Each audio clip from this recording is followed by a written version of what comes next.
Hello ગાય, જય માતાજી, જય શ્રી કૃષ્ણ, જય સિયારામ। અત્યારે આપણે અયોધ્યા નગરીની અંદર ફરીએ છીએ અને અહીંથી આપણે આજે જવાના છે સપૈયા ગામમાં ભગવાન શ્રી સ્વામિનારાયણનું ઘર છે। ત્યાં ગાડી તેમનો જન્મ થયો હતો અને તેમનું મંદિર પણ છે, આખું સપૈયા ગામ છે તેમનું। તો આપણે તે દર્શન કરવા જવાના છે। ઓલમોસ્ટ અયોધ્યાથી 35 કિલોમીટર ડિસ્ટન્સ પર આવેલું છે સપૈયા ગામ અને ઘણા બધા લોકો તમે જોઈ શકો છો અત્યારે અયોધ્યાની અંદર ફરે છે। અયોધ્યાની અંદર અત્યારે વાગે છે સવારના 10 અને કોઈ લાગતું પણ નથી અને ગુજરાતની અંદર અત્યારે તો ધૂપ નીકળી ગઈ હોય છે, તાપ નીકળી ગયો હોય છે। અત્યારે તમે જો અયોધ્યાની અંદર અત્યારે એવું લાગે કે સવારના વાગ્યા હોય 4-5 વાગે એવું લાગે છે, તમે જોઈ શકો છો। તો ચાલો અહીંથી જઈએ આપણે સપૈયા અને તમને સપૈયા આજે ભગવાન સ્વામિનારાયણનું ગામ બતાવીએ અને દર્શન કરાવીએ। તો અત્યારે આપણે વળી ગયા છે ફતેહપુર વાલા રોડ પર અને અહીંથી લગભગ ભગવાનજી સ્વામિનારાયણનું ભગવાનનું જે ગામ છે જે સપૈયા તે ઓલમોસ્ટ અહીંથી 30 કિલોમીટર એક થાય છે। તો આ સીધો રોડ તે સપૈયા સુધી આપણને પહોંચાડી દેશે। તો ચાલો જઈએ અહીં સપૈયા।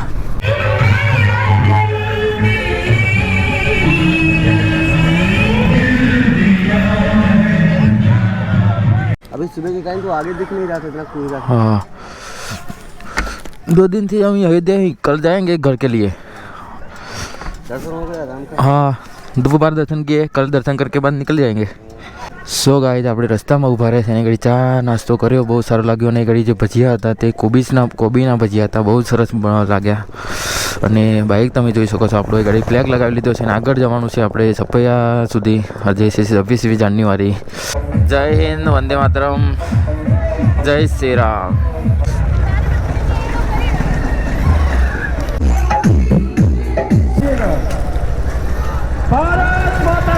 જય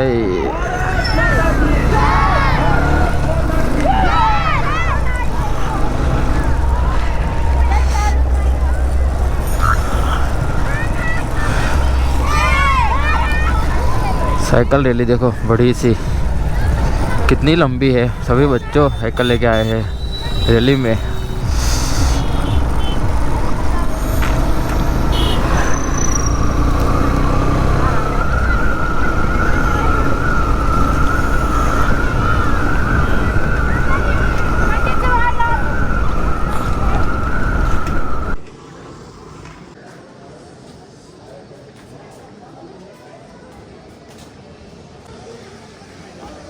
જય સ્વામિનારાયણ ગાઈઝ, અત્યારે આપણે આવી ગયા છીએ સપૈયા ગામની અંદર। ભગવાન જે સ્વામિનારાયણનો એ ગાડી જન્મ થયો હતો તેમનું એ ગાડી મંદિર આવેલું છે સપૈયા ગામની અંદર। એવા નાનપણથી એ ગાડી ગયા હતા, તમે જોઈ શકો છો। પાછળ આ રહ્યું મંદિર ભગવાન સ્વામિનારાયણનું અને કંઈક આ રીતનો નજારો છે। આ રહ્યું મંદિર, આ બાજુ પણ એક મંદિર છે।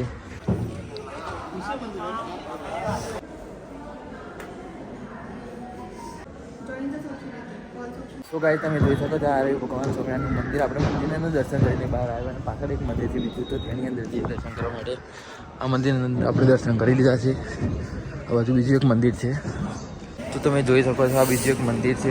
પેલા મંદિરની પાછળ જ આ મંદિર આવેલું છે અને આ બાજુ જે મંદિરની અંદર ત્યાં ગલી તમે બનાવેલી છે તેની અંદર છે જે ભગવાન સ્વામિનારાયણનો જન્મ થયો હતો તે જગ્યા છે, એનું ઘર છે, ઘરની ઉપર જ આ મંદિર તૈયાર કરવામાં આવ્યું છે। તો જઈએ મંદિરની અંદર આપણે।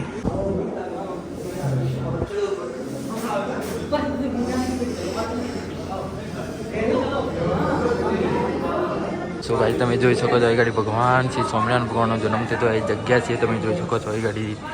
અને અત્યારે બધા દર્શન કરવા આવે છે। આ કઈ જગ્યા છે, ઘર છે, એનું ઘરની ઉપર આખું મંદિર બનાવવામાં જે એ સમયે જન્મ થયો તે જે જગ્યા હતી એ જ જગ્યા છે આ।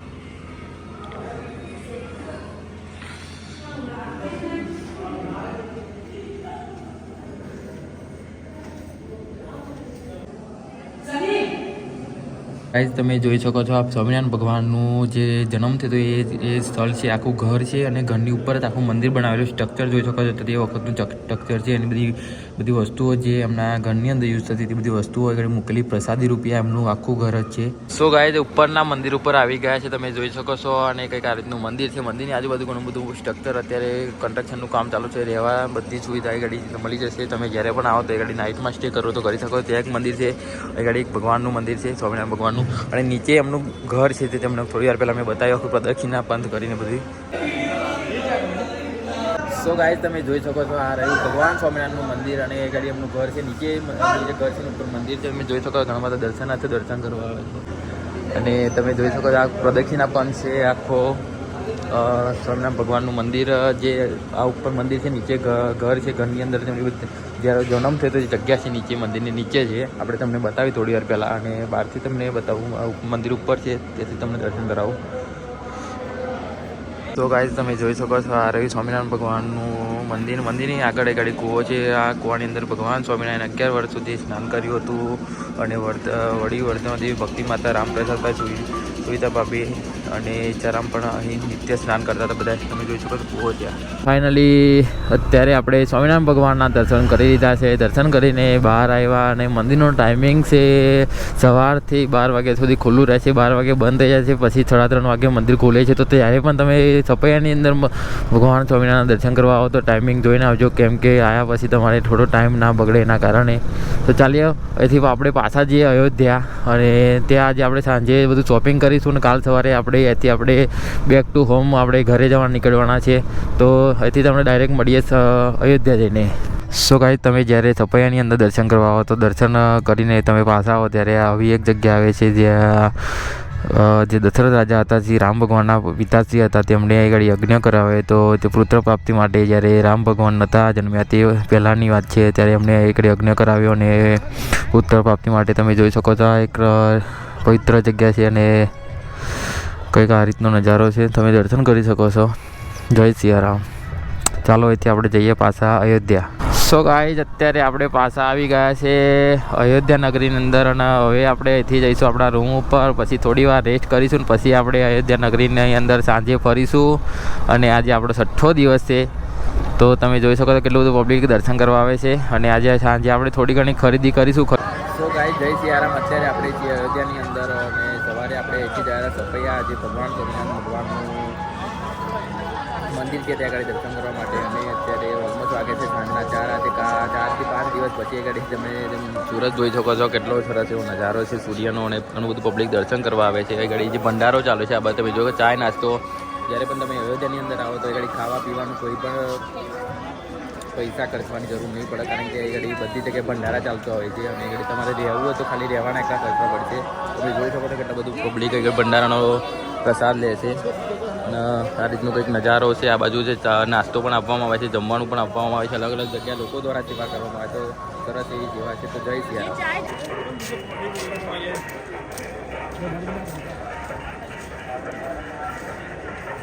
તો ગાઈઝ અત્યારે આપણે ફરીએ છીએ અયોધ્યા નગરીની અંદર. આપણે પ્રસાદ અને આ ફોટો લીધો છે શ્રી રામ ભગવાનનો, બધું વસ્તુ લીધી પ્રસાદ ને બધું સરસ આ રીતનું છે. અત્યારે ઘણું બધું પબ્લિક આવે છે દર્શન કરવા માટે. અને એ ગાડી જે તમે જોઈ શકો છો ત્યાં ગાડી ચાલુ છે અત્યારે ભંડારો, અને ત્યાં ગાડી તમે જમી શકો છો. તો આપણે પણ જઈશું અને પ્રસાદ લઈશું, પછી અહીંથી આપણે રૂમ પર જઈશું, અને કાલે આપણે અહીંથી અમદાવાદ તરફ જવાના છે પાછા ઘરે. ઓલમોસ્ટ 3 દિવસ આપણે અયોધ્યાની અંદર ગયા, અને બહુ જ મજા આવી. ઘરે જવાનું મન ના થાય એવી જગ્યા છે આ શ્રી રામ જન્મભૂમિ. તો જ્યારે પણ તમે આવો તો અયોધ્યાની અંદર 2 થી 3 દિવસનો ટાઈમ લઈને આવજો, બહુ જ મજા આવશે. ફરવાની અલગ અલગ જગ્યા છે જોવાની. પબ્લિક જોવા તમે કેટલું બધું પબ્લિક છે.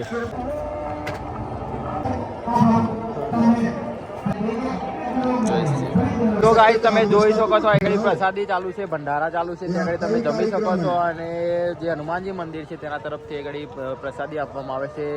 17 જાન્યુઆરી 2024 થી 27 જાન્યુઆરી સુધી આગળ તમામ ફ્રી ઓફ કોઈ છે આગળ જે પ્રસાદી આપવામાં આવે તમે જોઈ શકો છો.